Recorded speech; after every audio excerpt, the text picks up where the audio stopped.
ओ प्यारे भगवन, पलक में भर के दिखा रहे हम, फलक से हम यही गा रहे। कराने वाला करा रहा है, करनहार हम किए जा रहे। झलक तुम्हारी ओ प्यारे भगवन, पलक में भर के दिखा रहे हम, फलक से हम यही गा रहे। कराने वाला करा रहा है, करनहार हम किए जा रहे। करनहार हम किए जा रहे। ओ झलक तुम्हारी ओ प्यारे भगवन।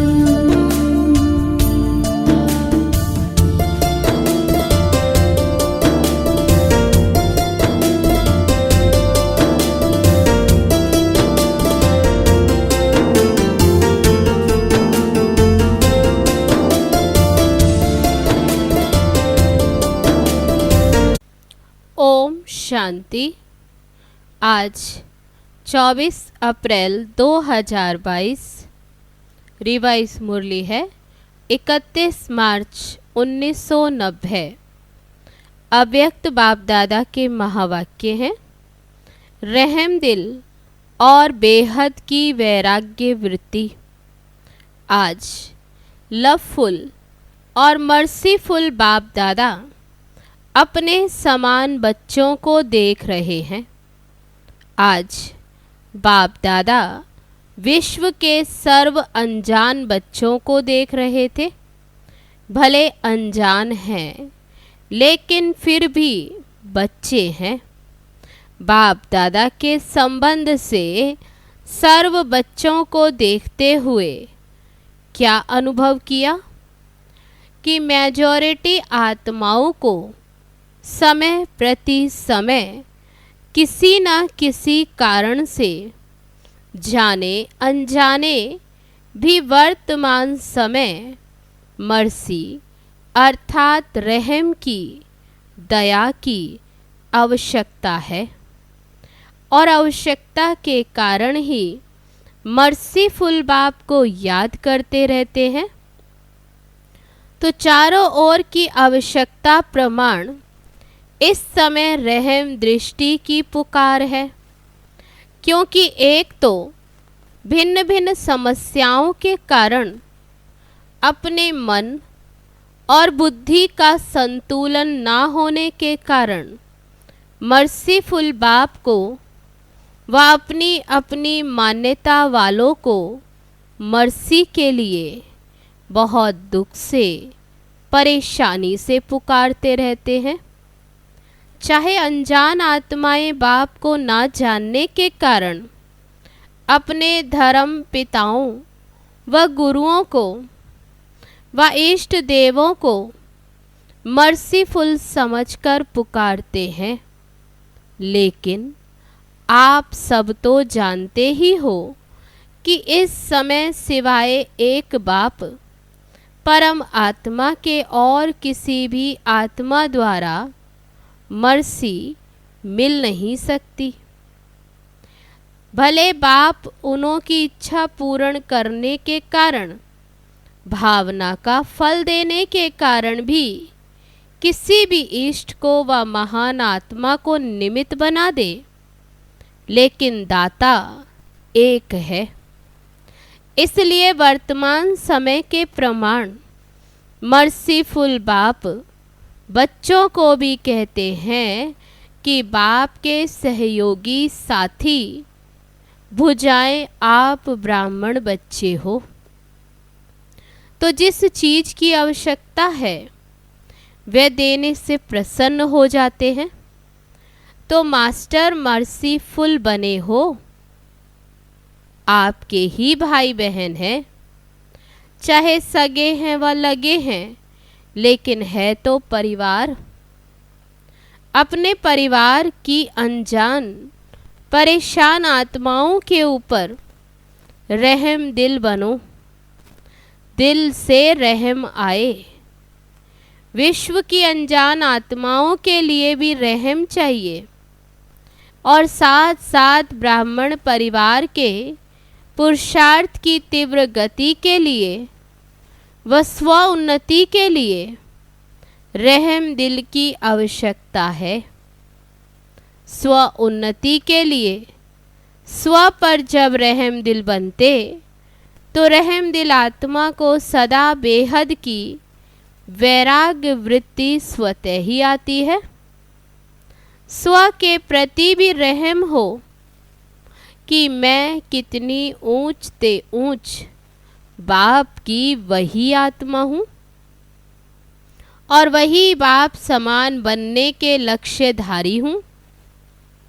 उस प्रमाण ओरिजिनल श्रेष्ठ स्वभाव व संस्कार में अगर कोई कमी है तो अपने ऊपर दिल का रहम कमियों से वैराग्य दिला देगा।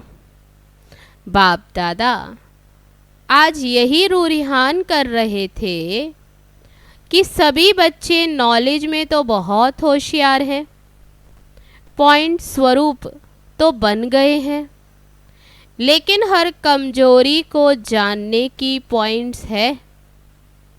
जानते भी हैं कि ये होना चाहिए, ये करना नहीं चाहिए, ये जानते हुए भी पॉइंट स्वरूप बनना और जो कुछ व्यर्थ देखा सुना और अपने से हुआ उसके फुल स्टॉप की पॉइंट लगाना नहीं आता।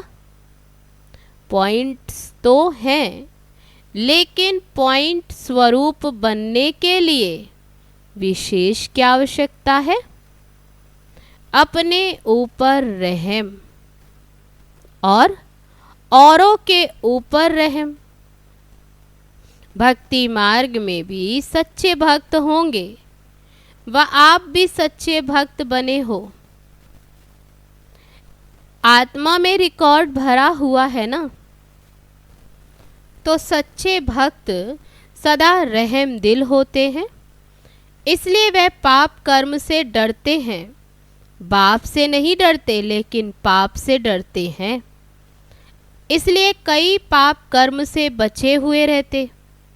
तो ज्ञान मार्ग में भी जो यथार्थ रहम दिल है उसमें 3 बातों से किनारा करने की शक्ति है। जिसमें रहम नहीं होता वह समझते हुए जानते हुए 3 बातों के परवश बन जाते। वे तीनों बातें हैं अलबेलापन, ईर्ष्या और घृणा।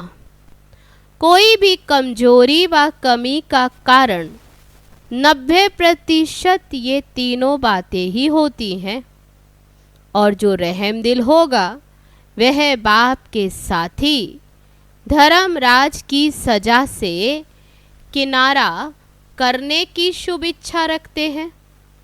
जैसे भक्त डर के मारे अलबेले नहीं होते, ऐसे ब्राह्मण आत्माएं बाप के प्यार के कारण धर्मराजपुरी से क्रॉस ना करना पड़े, इस मीठे डर से अलबेले नहीं होते हैं। बाप का प्यार उससे किनारा करा देता है।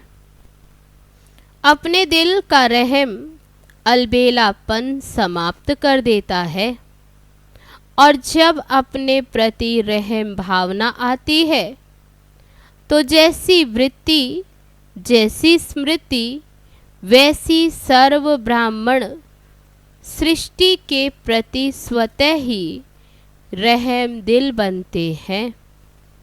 ये है यथार्थ ज्ञान युक्त रहम।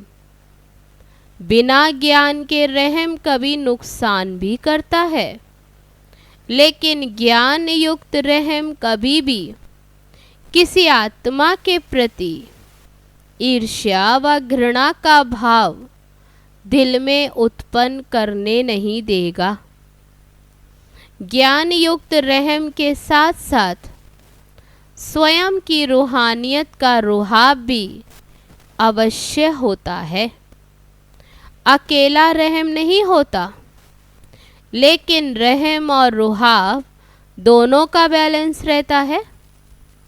अगर ज्ञान युक्त रहम नहीं है, साधारण रहम है, तो किसी भी आत्मा के प्रति चाहे लगाव के रूप से, चाहे किसी भी कमजोरी से उसके ऊपर प्रभावित हो सकते हैं।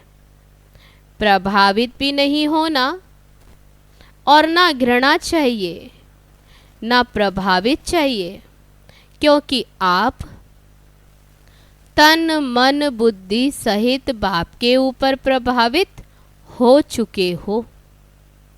जब मन और बुद्धि एक के तरफ और ऊंचे ते ऊंचे तरफ प्रभावित हो चुकी, तो फिर दूसरे के ऊपर प्रभावित कैसे हो सकते? अगर दूसरे के ऊपर प्रभावित होती है तो उसको क्या कहेंगे? दी हुई वस्तु को फिर से स्वयं यूज करना, उसको कहा जाता अमानत में ख्यानत। जब मन बुद्धि दे दिया तो फिर आपकी रही कहाँ जो प्रभावित हो? बाबा कहते आपकी रही नहीं तो प्रभावित कैसे हो? बाप के हवाले कर दिया या आधी रखी है, आधी दी है। जिन्होंने फुल दी है वे हाथ उठाओ। देखो ब्राह्मण जीवन का फाउंडेशन महामंत्र क्या है? मन मनाभव। तो मन मनाभव नहीं हुए हो? बाबा पूछते हैं, जो ज्ञान सहित रहम दिल आत्मा कभी किसी के ऊपर, चाहे गुणों के ऊपर, चाहे सेवा के ऊपर, चाहे किसी भी प्रकार के सहयोग प्राप्त होने के कारण आत्मा पर प्रभावित नहीं हो सकती, क्योंकि बेहद के वैरागी होने के कारण बाप के स्नेह सहयोग साथ इनके सिवाय और कुछ उसको दिखाई नहीं देगा, बुद्धि में आएगा ही नहीं। तुम्ही से उठूं, तुम्ही से सोऊं, तुम्ही से खाऊं, तुम्ही से सेवा करूं, तुम्ही साथ कर्म योगी बनूं, यही स्मृति सदा उस आत्मा को रहती है। भल कोई श्रेष्ठ आत्मा द्वारा सहयोग मिलता भी है, लेकिन उसका भी दाता कौन? तो एक बाप की तरफ ही बुद्धि जाएगी ना। सहयोग लो, लेकिन दाता कौन है ये भूलना नहीं चाहिए। श्रीमत एक बाप की है। कोई निमित्त आत्मा आपको बाप की श्रीमत की स्मृति दिलाती है तो उनकी श्रीमत नहीं कहेंगे, लेकिन बाप की श्रीमत को फॉलो कर औरों को भी फॉलो कराने के लिए स्मृति दिलाती है। निमित्त आत्माएं, श्रेष्ठ आत्माएं कभी ये नहीं कहेंगी कि मेरी मत पर चलो, मेरी मत ही श्रीमत है, ये नहीं कहेंगी। श्रीमत की फिर से स्मृति दिलाते, इसको कहते हैं यथार्थ सहयोग लेना और सहयोग देना। दीदी का दादी की श्रीमत नहीं कहेंगे, निमित्त बनते हैं श्रीमत की शक्ति स्मृति दिलाते हैं। इसलिए कोई भी आत्मा के ऊपर प्रभावित नहीं होना। अगर किसी भी बात में किसी पर प्रभावित होते हैं, चाहे उसके नाम की महिमा, रूप पर व किसी विशेषता पर, तो लगाव के कारण, प्रभावित होने के कारण बुद्धि वहाँ अटक जाएगी। अगर बुद्धि अटक गई तो उड़ती कला तो हो नहीं सकती।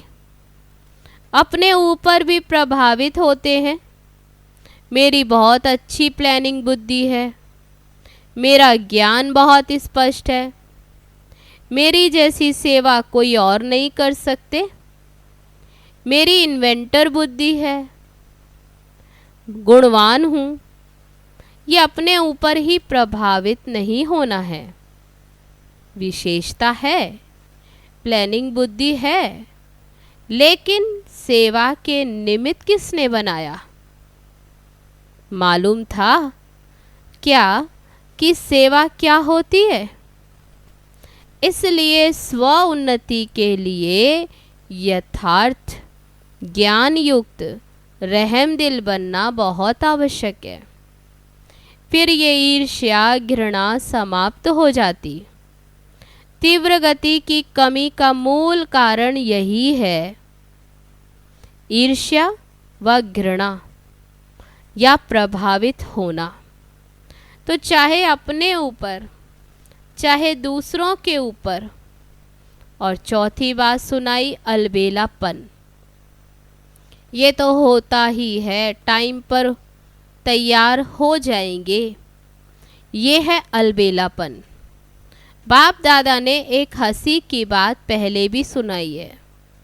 ब्राह्मण आत्माओं के दूर की नज़र बड़ी तेज है और नज़दीक की नज़र थोड़ी कमज़ोर है, इसलिए दूसरों की कमी जल्दी दिखाई देती है और अपनी कमी देरी से दिखाई देती। तो रहम की भावना लवफुल भी हो और मर्सीफुल भी हो, इससे दिल से वैराग्य आएगा। जिस समय सुनते हैं वह भट्टी होती, रूरिहान होती, उस समय तो सब समझते हैं कि ऐसे ही करना है। वे अल्पकाल का वैराग्य आता है, दिल का नहीं होता। जो बाप को अच्छा नहीं लगता उससे दिल से वैराग्य आना चाहिए। अपने आप को अच्छा नहीं लगता है, लेकिन बेहद की वैराग्य वृत्ति का हल चलाओ, रहम दिल बनो। कई बच्चे बहुत अच्छी अच्छी बातें सुनाते, कहते हैं जब कोई झूठ बोलता तब बहुत गुस्सा आता है। झूठ पर गुस्सा आता है या कोई गलती करता है तो गुस्सा आता है, वैसे नहीं आता। उसने झूठ बोला ये तो ठीक, उसको रॉन्ग समझते हो, और जो खुद आप गुस्सा करते वह फिर राइट है। रॉन्ग को कैसे समझा सकते हैं? उसका असर कैसे हो सकता? बाबा कहते हैं अगर खुद गुस्सा करते तो ये भी रॉन्ग है, इसलिए रॉन्ग को कैसे समझा सकते? उस समय अपनी गलती को नहीं देखते, लेकिन दूसरे की झूठ की छोटी बात को बड़ा कर देते। ऐसे समय पर रहम दिल बनो। अपनी प्राप्त हुई बाप की शक्तियों द्वारा रहम दिल बनो। सहयोग दो। लक्ष्य अच्छा रखते हो कि उनको झूठ से बचा रहे हैं, लक्ष्य अच्छा है, उसके लिए मुबारक हो। लेकिन रिजल्ट क्या निकली? वह भी फेल, आप भी फेल। तो फेल वाले को क्या पास कराएगा? कई फिर समझते हैं हमारी जिम्मेवारी है उसको अच्छा बनाना, आगे बढ़ाना। लेकिन जिम्मेवारी निभाने वाला पहले अपनी जिम्मेवारी उस समय निभा रहे हो या दूसरों की निभाते हो। कई निमित्त टीचर बनते हैं तो समझते हैं छोटों के लिए हम जिम्मेवार हैं, इनको शिक्षा देनी है, इनको सिखाना है। लेकिन सदैव ये सोचो कि यथार्थ नॉलेज सोर्स ऑफ इनकम होगी। अगर आपने शिक्षक की जिम्मेवारी से शिक्षा दी तो पहले ये देखो कि उस शिक्षा से दूसरे की कमाई जमा हुई, सोर्स ऑफ इनकम हुआ या सोर्स ऑफ गिरावट हुई। इसलिए बाप दादा सदा कहते हैं कि कोई भी कर्म करते हो तो त्रिकालदर्शी स्थिति में स्थित होकर करो। सिर्फ वर्तमान नहीं देखो कि इसने किया इसलिए किया, लेकिन उसका भविष्य परिणाम क्या होगा वह भी देखो। जो पास्ट आदि अनादि स्थिति ब्राह्मण आत्माओं की थी, अब भी है और आगे भी रहेगी, उसी प्रमाण है। चेक करो, तीनों काल चेक करो तो समझा बाप दादा क्या चाहते हैं। स्व उन्नति तो करेंगे, लेकिन परिवर्तन क्या लाएंगे। चाहे महारथी हो चाहे नए हो, बाप दादा की एक ही शुभ आशा है। जितना चाहते हैं उतना अभी हुआ नहीं है। रिजल्ट तो सुनाएंगे ना। बाप दादा अल्पकाल का वैराग्य नहीं चाहते हैं, निजी वैराग्य आए।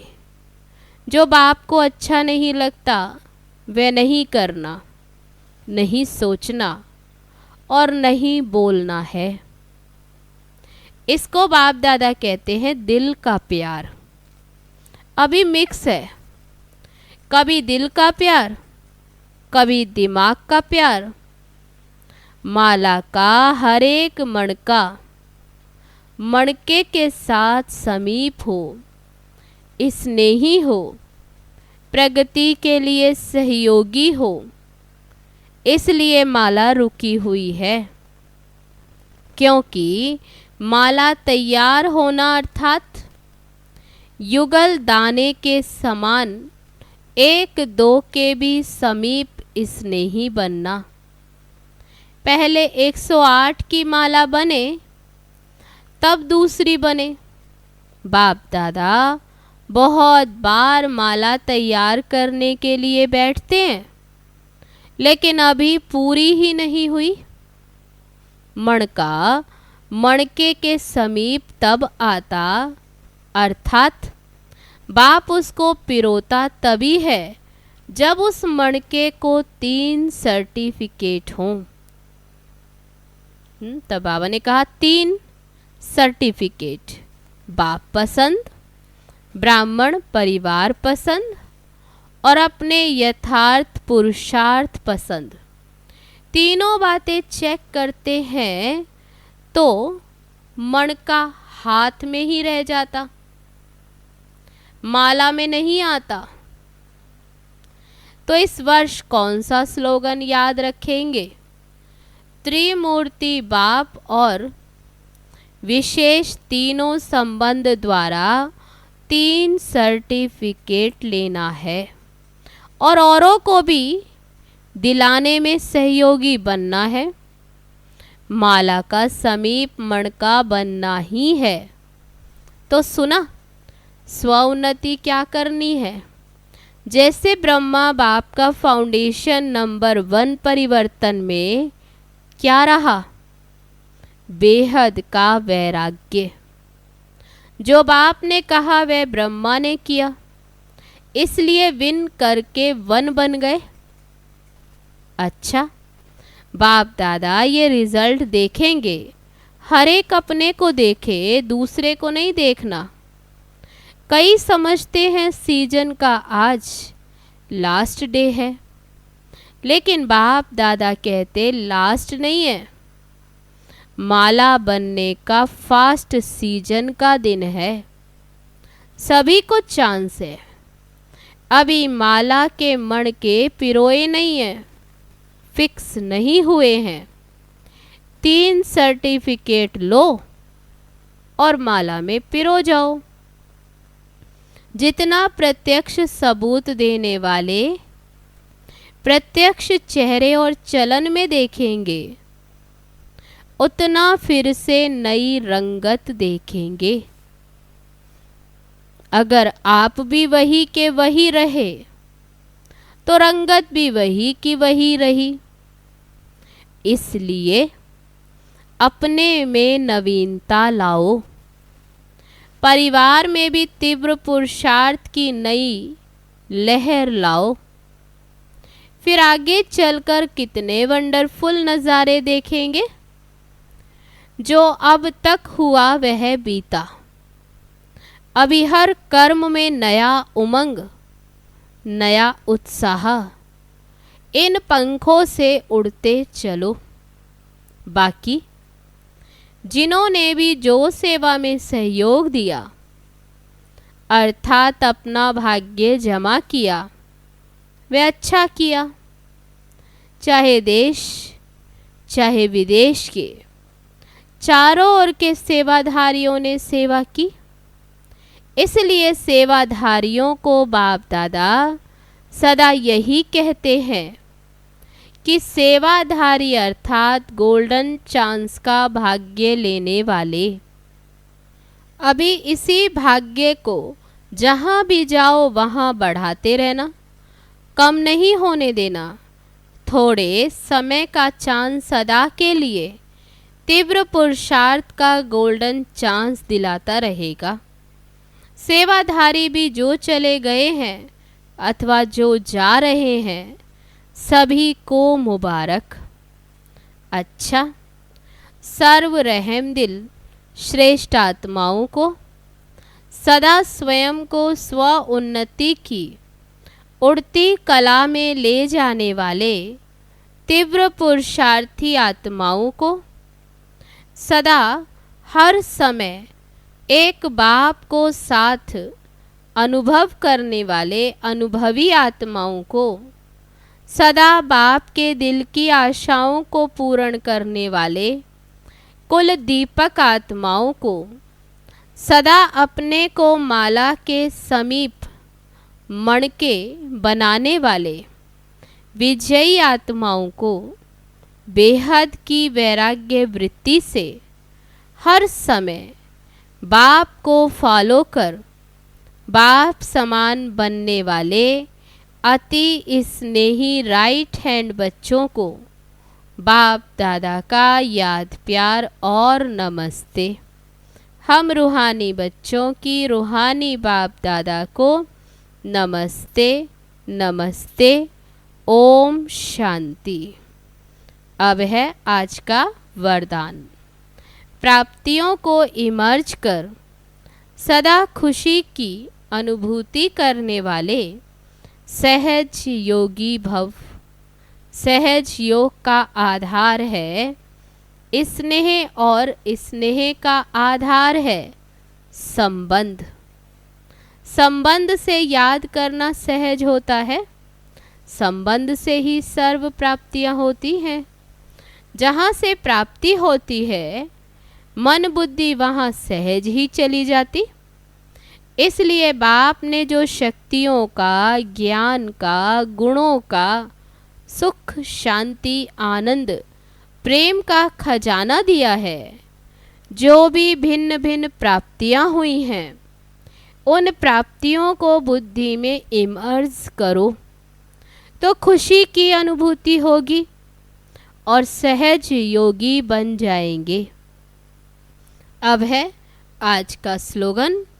जो सर्व प्रश्नों से पार रहता है वही प्रसन्न चित्त है। अच्छा, ओम शांति।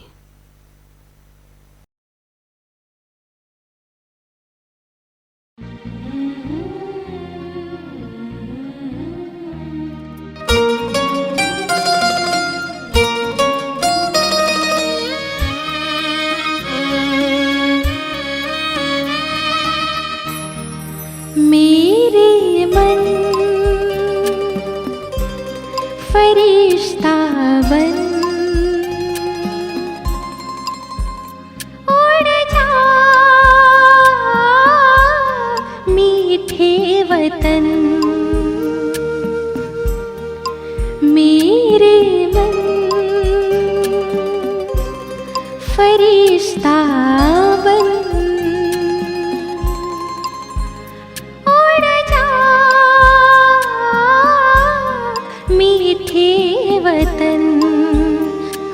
कर के मगन ले दिल की लगन, हो कर के मगन ले दिल की लगन, प्रभु से मनाने मिलन।